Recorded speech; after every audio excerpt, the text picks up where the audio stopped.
ഭാരത് ജോഡോ യാത്ര നടത്തുന്ന രാഹുൽ ഗാന്ധിയുമായി നടത്തിയ ചർച്ചയാണ്. ഈ ചർച്ച മാത്രമല്ല, ഈ ഐക്യ ജനാധിപത്യ മുന്നണിയിലെ ഭരണാധിപന്മാരാണ് ഈ പോർട്ട് കൊണ്ടുവന്നത്. അതുകൊണ്ട് അവർക്കൊരു ചെറിയൊരു ഒരു ഒരു ഒരു മനസ്സിലൊരു ഒരു ചാഞ്ചാട്ടം.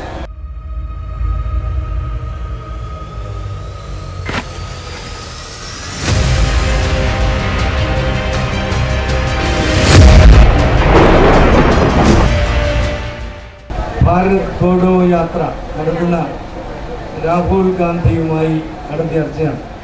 ഈ ചർച്ച മാത്രമല്ല, ഈ ഐക്യ ജനാധിപത്യ മുന്നണിയിലെ ഭരണാധിപന്മാരാണ് ഈ പോർട്ട് കൊണ്ടുവന്നത്. അതുകൊണ്ട് അവർക്കൊരു ചെറിയൊരു ഒരു ഒരു ഒരു മനസ്സിലൊരു ഒരു ചാഞ്ചാട്ടം, അങ്കലാപ്പ്. പല ഉത്തരവാദിത്തപ്പെട്ടവർ ഈ ദിവസങ്ങളൊക്കെ കാണുന്നുണ്ടായിരുന്നു. നമ്മുടെ അഡ്വക്കസി ടീം കഴിഞ്ഞ ദിവസം KPC ഇന്ദിരാഭവനിൽ പോയി അൻവർ താരിഖ്, ഈ നമ്മുടെ സംസ്ഥാനത്തിൻ്റെ ചുമതല ഉള്ള കേന്ദ്ര അംഗം, AICC അംഗം അൻവർ താരിഖ്, ബാക്കി KPCC പ്രസിഡന്റ് ശ്രീമാൻ സുധാകരൻ, KPC നമ്മുടെ നിയമസഭയിൽ പ്രതിപക്ഷ നേതാവ് VD സതീശൻ തുടങ്ങി കഴിഞ്ഞ ദിവസങ്ങളിലൊക്കെ ഇന്ദിരാഭവനിൽ നമ്മൾ കോൺഗ്രസ് ഭാരവാഹികളൊക്കെയായിരുന്നു. നമ്മൾ ആദ്യം വിചാരിച്ചത് ഈ പറഞ്ഞിരിക്കുന്ന നമ്മുടെ കേരളത്തിലെ MP-യും അതോടൊപ്പം തന്നെ ഈ ജനയാത്ര ക്യാപ്റ്റൻ രാഹുൽ ഗാന്ധിയുമൊക്കെ ഇവിടെ വന്ന് നമ്മളെ സന്ദർശിക്കുമെന്ന് വിചാരിച്ചത്. നിങ്ങൾ ഓർക്കുന്നുണ്ടാവും, ഓഖി സമയത്ത് നരേന്ദ്രമോദി പ്രധാനമന്ത്രി നമ്മുടെ നാട്ടിൽ വന്നാൽ മാത്രം പോരാ, നാട്ടിൽ ഇതുപോലെ വന്ന് പട്ടണത്തിലൊക്കെ ചർച്ച നടത്തി പോകാമെന്ന് വിചാരിച്ച് വന്നില്ല. നമ്മുടെ ഏതെങ്കിലും ഒരു ഗ്രാമത്തിൽ വന്ന് ആളുകളോട് സംസാരിക്കണമെന്ന് തോന്നി.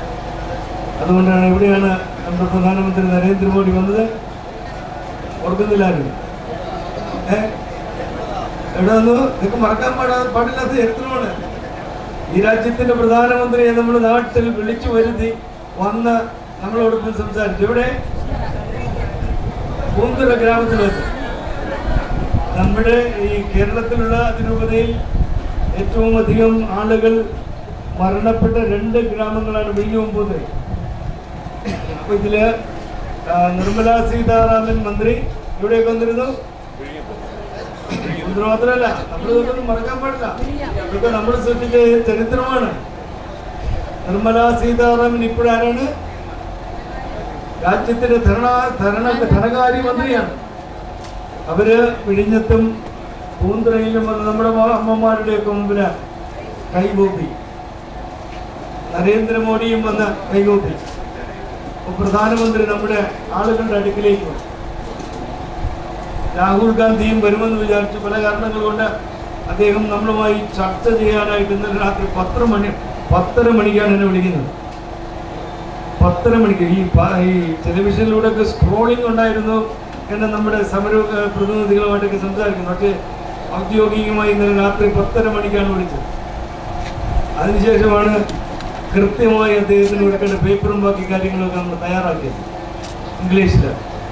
ഇന്ന് രാവിലെ 10:30 മണിയായപ്പോൾ നമ്മൾ പേപ്പറൊക്കെ ഏകദേശം രൂപപ്പെടുത്തി. 1 മണിയൊക്കെ ആയപ്പോൾ ബാക്കി ചർച്ചകളൊക്കെ.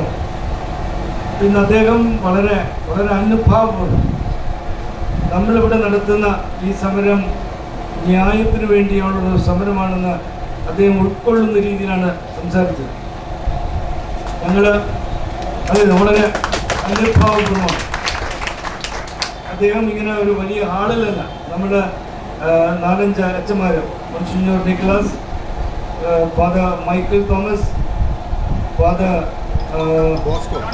ജോൺ ബോസ്കോ, ജോയി ചെറാൾഡ്, അതുപോലെ തന്നെ പാട്രിക് മൈക്കിൾ, ഞങ്ങൾ 6 പേരാണ് പോയത്. അദ്ദേഹം വളരെ ഹൃദ്യമായി ഒരു കസേരയ്ക്കും ഒരു മേശയ്ക്ക് ചുറ്റും, അതുപോലെ തന്നെ ഈ KPCC പ്രസിഡന്റ് സുധാകരൻ, അതുപോലെ തന്നെ പ്രതിപക്ഷ നേതാവ് VD സതീശൻ, നമ്മുടെ MP ശശി തരൂർ, പിന്നെ മുൻ KPCC പ്രസിഡന്റ് രമേശ് ചെന്നിത്തല, ഇപ്പോഴത്തെ DCC പ്രസിഡന്റ് പാലോട് രവി അങ്ങനെ തുടങ്ങിയ ആളുകളുമായി ചുറ്റിയിരുന്നാണ് സംസാരിച്ചത്. നമ്മുടെ പ്രശ്നങ്ങൾ കൃത്യമായി അവതരിപ്പിച്ചു. നമ്മുടെ വീടുകൾ പോകുന്നത്, നമ്മുടെ കര കാണാത്തത്, ഭാവിയിൽ നമ്മളൊക്കെ ഈ കരയും വീടും കാണാത്ത സ്ഥിതിവിശേഷം, ഇങ്ങനെ വലിയ വേടി മുതൽ ഇപ്പോൾ സംഭവിച്ചതും ഇനി ഭാവിയിൽ സംഭവിക്കാനിരിക്കുന്നതും, നിലവിൽ മത്സ്യബന്ധന തുറമുഖത്തിന് ഉണ്ടായിക്കൊണ്ടിരിക്കുന്ന അപകടസ്ഥിതിയും ക്രമേണ അവിടം പ്രവർത്തനരഹിതമാകുന്ന കാര്യങ്ങളും, അത് കഴിഞ്ഞ വിഴിഞ്ഞത്തിനിപ്പുറം പൂവാട് വരെ 30,000-ഓളം മത്സ്യത്തൊഴിലാളികൾ എന്ന് പറഞ്ഞാൽ കടലിൽ പോയി മീൻ പിടിക്കുന്ന മത്സ്യത്തൊഴിലാളികൾ, അതുപോലെ തൊഴിലെടുക്കുന്ന അമ്മമാർ, അവരുടെയൊക്കെ തൊഴിൽ നഷ്ടം അവിടെ മാത്രമല്ല, കടലിൽ ഈ പറഞ്ഞിരിക്കുന്ന ഈ പ്രദേശത്തെ കടലിനെ പറ്റി പറയുന്നത് ഫിഷ് വാറ്റ്സ് എന്നാണ് പറയുന്നത്. ലോകത്ത് ഈ മത്സ്യപ്രജനനവും മത്സ്യസമ്പത്തും ഉള്ളൊരു വലിയ കേന്ദ്രമാണിത്. ഇവിടെ ഇങ്ങനെ ജനിച്ച് വളരുന്ന മത്സ്യങ്ങളാണ് ഇങ്ങനെ മറ്റ് സമുദ്ര മേഖലകളിലേക്കൊക്കെ പോകുന്നത്. അതിനുണ്ടാകുന്ന നഷ്ടം, തൊഴിൽ നഷ്ടം, ബാക്കി പ്രശ്നങ്ങൾ മുഴുവനും അദ്ദേഹം വളരെ സശ്രദ്ധം കേട്ടിരുന്നു. എന്നിട്ട് അദ്ദേഹം വളരെ ബുദ്ധിപൂർവ്വം ഓരോരുത്തരായിട്ട് മറുപടി പറയാൻ പറഞ്ഞു. ഈ പറഞ്ഞിരിക്കുന്ന KPCCയിലെയും മറ്റ് അധികാരികളോട് പറഞ്ഞു അഭിപ്രായം പറയാൻ പറഞ്ഞു. എന്നിട്ട് അവസാനം പറഞ്ഞത്, നമ്മൾ നൽകിയിരിക്കുന്ന കാര്യങ്ങൾ, ഒന്ന്, ഈ ആഘാതങ്ങൾ, ഈ വലിയ പ്രശ്നങ്ങൾ, ഈ മുതലപ്പുഴയിലെ ഈ വിഴിഞ്ഞത്ത് നിർമ്മിക്കുന്ന പുലിമുട്ട് കാരണം 2-2.5 ലക്ഷത്തോളം മത്സ്യത്തൊഴിലാളികളുടെ ജീവിതം തന്നെ വലിയ പ്രതിസന്ധിയിലായി മാറും. അപ്പോൾ അദ്ദേഹം ഓരോരുത്തരോട് ചോദിച്ചു, ഈ കാര്യങ്ങൾ സംബന്ധിച്ച നിങ്ങൾ ഓരോരുത്തരും എന്താണ് പറയുന്നത്? അതിനകത്ത് പലരും വളരെ അനുഭാവപൂർവ്വം നല്ല രീതിയിൽ പ്രതികരിച്ചു. AICC ജനറൽ സെക്രട്ടറി വേണുഗോപാലൊക്കെ വളരെ കൃത്യം പറഞ്ഞു, നമ്മൾ ഉയർത്തുന്ന വെല്ലുവിളികൾ യാഥാർത്ഥ്യമാണ്. എന്നിട്ട് നമ്മൾ എഴുതിക്കൊടുത്ത കാര്യത്തിൽ രണ്ടാമത് പറഞ്ഞത്, ഇത് സംബന്ധിച്ച് കോൺഗ്രസ് പാർട്ടിയുടെ നിലപാട് വ്യക്തമാക്കണമെന്ന്. നമ്മുടെ ആവശ്യമാണ് ഈ പറഞ്ഞിരിക്കുന്ന നമ്മുടെ ജീവിതം മുഴുവനും നിലനിൽപ്പിനെ തന്നെ ഭീഷണിയിലാക്കുന്ന ഈ നിർമ്മാണം സംബന്ധിച്ചും അതോടെ നിർമ്മാണം നിർത്തിവെച്ച് പഠനം നടത്തണമെന്ന കാര്യത്തിൽ അഭിപ്രായം പറയാൻ പറഞ്ഞു.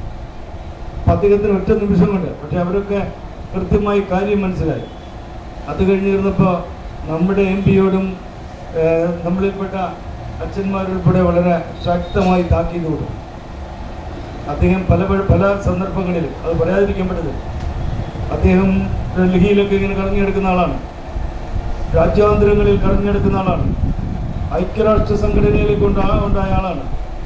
അദ്ദേഹത്തെ പാർലമെന്റിലേക്ക് അയക്കാൻ വളരെ നിർണായകമായ പങ്ക് വഹിച്ച ആളുകളാണ് എൻ്റെ മുന്നിലിരിക്കുന്നത്. കഴിഞ്ഞ തിരഞ്ഞെടുപ്പിന് മുമ്പിലത്തെ തിരഞ്ഞെടുപ്പിന് മറ്റൊരു ഇലക്ഷൻ, രാജഗോപാൽ, അദ്ദേഹം 16,000 വോട്ടിന് മുന്നിൽ നിൽക്കുകയായിരുന്നു. എന്നിട്ട് തീരദേശത്തെ വോട്ടുകൾ എണ്ണാൻ തുടങ്ങിയപ്പോഴാണ് ശശി തരൂരിന് ശ്വാസം പിടിച്ചത്. പിന്നീടാണ് 16,000 അദ്ദേഹം ലീഡ് നേടിയത്. പക്ഷേ എനിക്ക് അദ്ദേഹത്തിനോട് പറയാനുള്ളത്, കഴിഞ്ഞ 2 ദിവസം മുമ്പ് പറഞ്ഞു, ഞാനങ്ങോട്ട് വന്നോട്ടെ എന്ന്. നമ്മളിപ്പോൾ വരണ്ടെന്ന് പറഞ്ഞു. ഇന്നത്തെ പ്രകടനം കൂടെ കാണാൻ വേണ്ടിയാണ് ഞാൻ അങ്ങനെ വരണ്ടെന്ന് പറഞ്ഞത്. ഇന്നത്തെ അദ്ദേഹത്തിൻ്റെ പ്രകടനം കൂടെ കാണാനായിട്ട് ഇത് അദ്ദേഹം കേൾക്കുമായിരിക്കും. നമുക്കൊരു ചങ്കൂറ്റും ഒരു അഭിമാനക്കുറവുമില്ല, ഒരു ഭയവുമില്ല. അദ്ദേഹം 2 ദിവസം മുമ്പ് വിളിച്ചു ചോദിച്ചപ്പോൾ പറഞ്ഞു, തൽക്കാലം വരണ്ട. ഇന്നത്തെ പ്രകടനം അദ്ദേഹത്തിന് നല്ല മറുപടിയും കൊടുത്തു. നമ്മൾ ആവശ്യപ്പെട്ടത് ന്യായമായി നിലനിൽക്കാനുള്ള, അദ്ദേഹത്തിന് ഈ രാജ്യാന്തരങ്ങളിൽ നമ്മുടെ വോട്ട് മേടിച്ച് കറങ്ങാനുള്ള. അദ്ദേഹം പാർലമെന്റേറിയനായി 3 തവണ ഇവിടെ നിന്ന് മത്സരിച്ചെങ്കിലും നമ്മുടെ മേഖലയ്ക്ക് പാർലമെന്റിൽ വലിയ ശബ്ദം ഉണ്ടാക്കാറുണ്ട്. പാർലമെന്റിൽ കാര്യങ്ങളൊക്കെ അദ്ദേഹം പാർലമെന്റിൽ ബഹളം വെക്കണ്ട, അദ്ദേഹം വിളിച്ചു പറഞ്ഞാൽ മതി, ഒരു മന്ത്രിയോട് വിളിച്ചു പറഞ്ഞാൽ മതി, ഇത് എൻ്റെ കാര്യമാണ്, എൻ്റെ ജനങ്ങളുടെ കാര്യമാണ്, എൻ്റെ ജനങ്ങളെ ബാധിക്കുന്ന കാര്യമാണ്, ഇത് പരിഹരിക്കാനായിട്ട് നല്ല ഇടപെടലുകൾ നടത്തിയാൽ ബഡ്ജറ്റിൽ തുക മാറ്റിവെക്കും. പക്ഷെ അങ്ങനെ ഒരു ഇടപെടൽ ഞാൻ കണ്ടില്ല. നമ്മുടെ ഈ ആംഗ്ലോ ഇന്ത്യൻ MP ഒക്കെ നമ്മുടെ മേഖലയിൽ വന്ന് പല വിദ്യാഭ്യാസ പ്രവർത്തനങ്ങളുമായി ബന്ധപ്പെട്ട് ഞാൻ അദ്ദേഹത്തോട് നേരിട്ട് സംസാരിക്കുന്ന ആളാണ്. പക്ഷേ നേരിട്ട് സംസാരിക്കണമെന്ന് വിചാരിച്ചതാണ്. അങ്ങനെ നമ്മുടെ മേഖലയെ ഒരുതരം ചിറ്റമ്മ നയം, ഇത് അദ്ദേഹത്തിന് മാത്രമല്ല, ഇവിടുത്തെ ഭരണാധികാരികൾക്കൊക്കെ നമ്മളോടുള്ള ഒരു സമീപനമാണ്. ആളുകളൊക്കെ നല്ല ആളുകളാണ്, അവരൊക്കെ വളരെ ആത്മാർത്ഥതയുള്ള ആളുകളാണ്, കഠിനമായി അധ്വാനിച്ച് ജീവിക്കുന്ന ആളുകളാണ്, കടലിൽ പോയി മൽപ്പിടുത്തം നടത്തുന്ന ആൾ. ഇതൊക്കെ വാചാലമായിട്ട് പറയും. പക്ഷെ നമ്മുടെ കാര്യങ്ങൾ പരിഹരിക്കുന്നത് സംബന്ധിച്ച് ഇവരൊക്കെ നമ്മളോട് കാണിക്കുന്നത് ഒരു ചിറ്റമ്മ നയമാണ്. ആ നയം മാറ്റണം. മേലിൽ നമ്മളൊക്കെ വോട്ട് കുത്താൻ പോകുമ്പോൾ ആ ചിറ്റമ്മ നയവും പെറ്റമ്മ നയവും നമുക്കറിയാമല്ലേ, ചിറ്റമ്മ നയവും പെറ്റമ്മ നയവും ഒക്കെ കൃത്യമായി പ്രകടിപ്പിക്കുന്ന ആളുകൾക്ക് മാത്രമേ നമ്മൾ വോട്ട് ചെയ്യത്തുള്ളൂ. വോട്ട് മാത്രമല്ല, ഇവരൊക്കെ നമ്മുടെ പ്രദേശങ്ങളിലൊക്കെ വന്ന് ഈ വോട്ട് മേടിക്കാൻ വരുമ്പോൾ കാണിക്കുന്ന നാട്യങ്ങളൊക്കെ കണ്ടവരാണ്. പക്ഷെ കഴിഞ്ഞ 54 ദിവസമായി നമ്മൾ സമരമുഖത്താണ്. നമ്മുടെ സമരത്തിൻ്റെ ന്യായമായ കാര്യങ്ങൾ ഉൾക്കൊള്ളാനോ അത് പരിഹരിക്കാനോ അതിന് കൃത്യമായി നടപടി കൈക്കൊള്ളാൻ സാധിക്കും. എന്തിനാണ് ഈ അദാനിയെ ഭയപ്പെടുന്നത്? ധാരാളം ഇത്തരം വലിയ വികസന പദ്ധതികൾ ഓസ്ട്രേലിയയും മറ്റു രാജ്യങ്ങളിലൊക്കെ നിർത്തിവെച്ചു. ഇവർക്ക് എന്താണ് ഒരു 6 മാസം നിർത്തിവെക്കാൻ എന്താണ് ബുദ്ധിമുട്ട്? കാരണം ഈ അദാനിയിൽ നിന്ന് ഇങ്ങനെ കെട്ടുകണക്കിന് പൈസ മേടിച്ചു. അതാണ് പ്രശ്നം, കെട്ടുകണക്കിന് പൈസ മേടിച്ചു. നമ്മൾ ഈ 54 ദിവസം കൊണ്ട് രാജ്യത്തെയും ലോകത്തെയും കേരളത്തിലെയും എല്ലാ ജനങ്ങളെയും ബോധ്യപ്പെടുത്തിയിട്ടുണ്ട്. നിലനിൽപ്പിന് വേണ്ടിയുള്ള ഒരു വലിയ പോരാട്ടമാണ്. ഈ പോരാട്ടത്തെ പറ്റി മറ്റ് പ്രദേശങ്ങളിലുള്ള മത്സ്യത്തൊഴിലാളി സമൂഹങ്ങൾ പറയുന്നത് ഇത് അവരുടെയൊക്കെ അവസാനത്തെ ബസ്സാണ്. ഈ ബസ് വിട്ടുപോയി തീർന്നാൽ മത്സ്യത്തൊഴിലാളികൾക്ക് നിലനിൽപ്പില്ല. അതുകൊണ്ട് നമ്മൾ 54 ദിവസം ഇവരൊക്കെ പറഞ്ഞ് നമ്മൾ വിദേശത്ത് നിന്നൊന്നും ആരുടെയും ഒരു പൈസയും പോലും കിട്ടിയില്ല. നമ്മുടെ ആളുകളിൽ അമ്മമാരൊക്കെ അവരുടെ മുന്തിയിൽ നിന്ന് ചില്ലിക്കാശുകളൊക്കെ എടുത്തു തന്നിട്ടാണ് ഈ സമരം നയിക്കുന്നത്. അതാണ് ഇതിൻ്റെ വിജയം. നമ്മൾ ഈ ഐതിഹാസികമായ സമരത്തിൻ്റെ ചരിത്രം കൂടി, ഐതിഹാസികമായ സമരത്തിൻ്റെ നമ്മുടെ നാട്ടിലുള്ള ആളുകൾക്കൊക്കെ മനസ്സിലായി. പഞ്ചാബിലെ കർഷക തൊഴിലാളികളെ പോലെ, ഹരിയാനയിലെ കർഷക തൊഴിലാളികളെ പോലെ, ഉത്തർപ്രദേശിലെ കർഷക തൊഴിലാളികളെ പോലെ, മഹാരാഷ്ട്രയിലെ കർഷക തൊഴിലാളികളെ പോലെ, മഹാരാഷ്ട്രയിലേക്കൊക്കെ മധ്യപ്രദേശിലെ കർഷക തൊഴിലാളികളെ പോലെ ഇവിടെ മാത്രമല്ല, ഈ കേരളത്തിൽ നിന്ന് തന്നെ ചക്കയും മാങ്ങയും ഫലങ്ങളും അരിയും ഒക്കെ ആയിട്ട് ഈ പഞ്ചാബ്, ഈ ഡൽഹിയിലെ ഈ പറഞ്ഞിരിക്കുന്ന അതിർത്തിയിലേക്ക് വന്നിട്ടുണ്ട്. തമിഴ്നാട്ടിൽ നിന്ന് അങ്ങനെ വന്നിട്ടുണ്ട്. രാജ്യത്തെ 29 സംസ്ഥാനങ്ങളിൽ നിന്ന് അങ്ങനെ വന്നിട്ടുണ്ട്. നമ്മൾ രാജ്യത്തിൻ്റെ ശ്രദ്ധയിലേക്ക്, കേരളത്തിൻ്റെ ശ്രദ്ധയിലേക്ക്, ലോകത്തിൻ്റെ ശ്രദ്ധയിലേക്ക് വരികയാണ്. ഈ ആളുകൾ ചിലരൊക്കെ വിചാരിക്കുന്നു നമ്മൾ എങ്ങനെ ഇപ്പോഴും ഈ അവസ്ഥയിൽ കഴിയുന്നു. നമ്മൾ ആ സത്യങ്ങൾ മനസ്സിലാക്കണം. ഞാൻ ഒരിക്കൽ ഒരു ചാനലിനോട് പറഞ്ഞു, നമ്മളെയൊക്കെ ഒതുക്കി വരമ്പത്തേക്ക് കൊണ്ടുപോയി. നമ്മളെയൊക്കെ നമ്മൾക്ക് അവകാശപ്പെട്ട സ്ഥലങ്ങളൊക്കെ പൊതുമേഖലാ സ്ഥാപനങ്ങളാണ്. എയർപോർട്ട് വേറെ എവിടെയെങ്കിലും വയ്ക്കാം. നമ്മളെയൊക്കെ ഒതുക്കി കടലോരത്തേക്കാക്കി. ടൈറ്റാനിയം നമുക്ക് എല്ലാവർക്കും അറിയാം. ടൈറ്റാനും അവിടെ കൊണ്ടുവരുന്നതിലൂടെയൊക്കെ നമ്മളെ പിന്നെ ഈ തീരദേശ റോഡിന് താഴെയിലേക്കാക്കി. ISRO നമ്മൾ കൊടുത്തപ്പോൾ അതുപോലെ ഒതുക്കി നമ്മൾ ഈ റോഡിന് താഴെയാക്കി. ഇനി അദാനിയെ കൊണ്ടുവന്നിരിക്കുന്നത് എന്തിനാണെന്നറിയോ? ഇതിനിടയ്ക്കിട്ട് ഞെരുക്കാനാണ്. അങ്ങനെ ഞെരുക്കാനാണ് അദാനി കരുതി ഈ കടൽ തീരത്ത് ഇറങ്ങുകയാണെങ്കിൽ അദാനിയെയും അദാനിയുടെ ഈ പോർട്ടുമൊക്കെ വളയാൻ കരുത്തരായ ആളുകളാണ് ഇവിടുത്തെ മത്സ്യത്തൊഴിലാളികൾ. വർഷങ്ങൾക്ക് മുമ്പ് 2013 അയാൾ എനിക്കിപ്പോഴും അദ്ദേഹം ഒരു ക്രിസ്ത്യാനിയാണ്. അദ്ദേഹത്തെ കുറിച്ച് ചിന്തിക്കുമ്പോൾ എനിക്ക് ലജ്ജയാ തോന്നുന്നത്. നമ്മുടെ സംസ്ഥാനത്തിന്റെ ഖജനാവിൽ നിന്ന് ശമ്പളം മേടിച്ച ജെയിംസ് വർഗീസ് എന്ന പോർട്ട് സെക്രട്ടറി, അദ്ദേഹം ഞങ്ങളെയൊക്കെ വിളിച്ചിരുത്തി പറഞ്ഞത്, ഈ വലിയ കപ്പൽ വരികയാണെങ്കിൽ അപ്പോഴത്തെ അഴിമല ക്ഷേത്രത്തിന്റെ താഴേക്ക് ഇങ്ങനെ വലിച്ചു കൊണ്ടുവരുമെന്ന്. ഈ മൂക്കത്ത് കയറിട്ട് കപ്പൽ വലിച്ചുകൊണ്ട് വരുമെന്ന് പറയുന്നത്. അന്ന് അദ്ദേഹത്തിൻ്റെ ആ പ്രകടനം കേട്ടപ്പോൾ ലജ്ജ തോന്നിയാണ്. പക്ഷേ അദ്ദേഹത്തിനോട് ഞങ്ങൾ പറഞ്ഞു, ഇത് എഴുതി ഞങ്ങൾക്ക് തരണമെന്ന്. കരുത്തുള്ള മത്സ്യത്തൊഴിലാളികൾ അദ്ദേഹം എഴുതിയൊന്നും തന്നില്ല. പിന്നെ അതിനുശേഷമാണ് അദാനി വന്നതിന് ശേഷം കരിങ്കുളം വരെ വേണം, പൂവാർ വരെ വേണം എന്ന് പറഞ്ഞാൽ നമ്മുടെ കഞ്ഞിമുടി മുട്ടിക്കാനാണ്.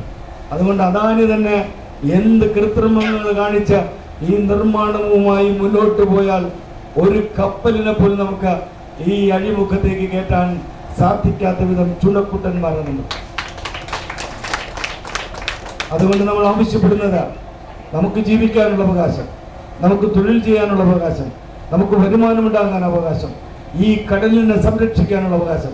കടലിനെ മാത്രമല്ല, കടലിൻ്റെ ആവാസ വ്യവസ്ഥ ഞാൻ നേരത്തെ പറഞ്ഞു, വളരെ മത്സ്യസമ്പുഷ്ടമായ പ്രദേശമാണ് ഈ കടൽ തീരം. ഫിഷ് വാച്ച്, ആ ഫിഷ് വാച്ച് ഇങ്ങനെ തകർന്നുകൊണ്ടിരിക്കുകയാണ്.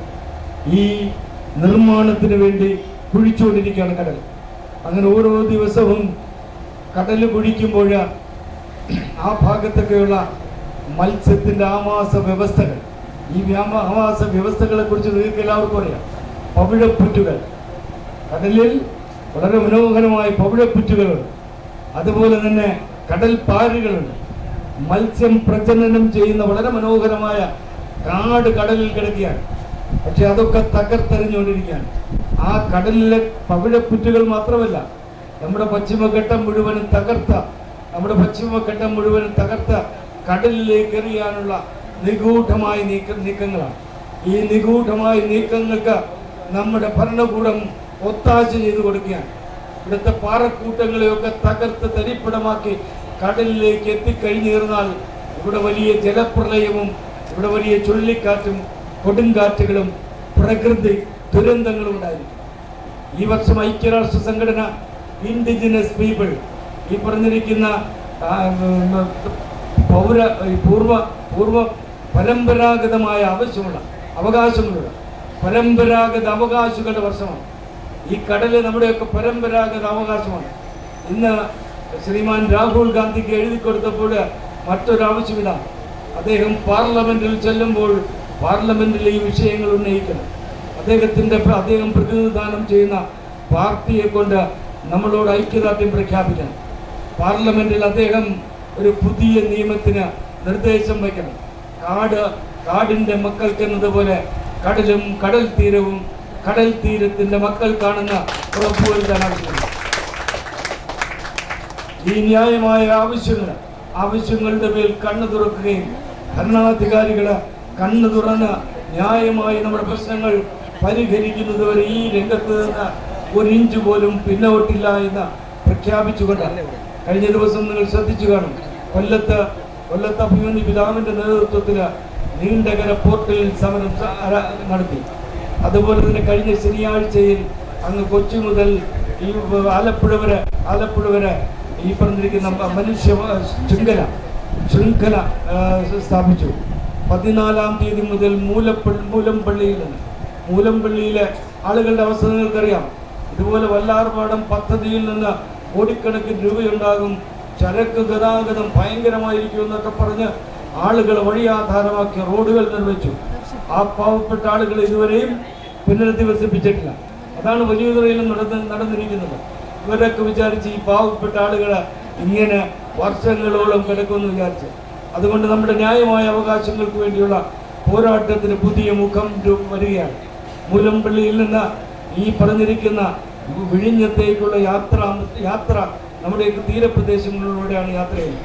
18-ാം തീയതി ഈ പറഞ്ഞിരിക്കുന്ന അഞ്ചുമുഖങ്ങളിൽ നിന്ന് ആരംഭിക്കുന്ന യാത്ര ഈ വിഴിഞ്ഞം മത്സ്യബന്ധന തുറമുഖത്ത് എത്തിച്ചേരുകയും അവിടെ നിന്ന് ജനലക്ഷങ്ങളെ പങ്കെടുപ്പിച്ചുകൊണ്ടുള്ള ഒരു വലിയ യാത്ര ഈ രംഗത്തേക്ക് പ്രഗത്ഭരായ ആളുകളെ കൊണ്ട് നമ്മൾ അഭിസംബോധന ചെയ്യും. നമ്മൾ ഉയർത്തിയിരിക്കുന്ന 7 കാര്യങ്ങളും സാധിക്കാതെ ഒരു ഇഞ്ച് പോലും ഇവിടെ നിന്ന് പിന്നോട്ടില്ല എന്ന് ഉറക്കെ പ്രഖ്യാപിക്കുന്നത് വരെ നമ്മുടെ സഹോദരങ്ങളും വൈദികരും ഒക്കെ പറഞ്ഞത് എന്തിന് ഈ രാവിലെ മുതൽ വൈകുന്നേരം വരെ 18-ാം തീയതി കഴിഞ്ഞിരുന്നാൽ 24 മണിക്കൂർ ഉപവാസ സമരമായി.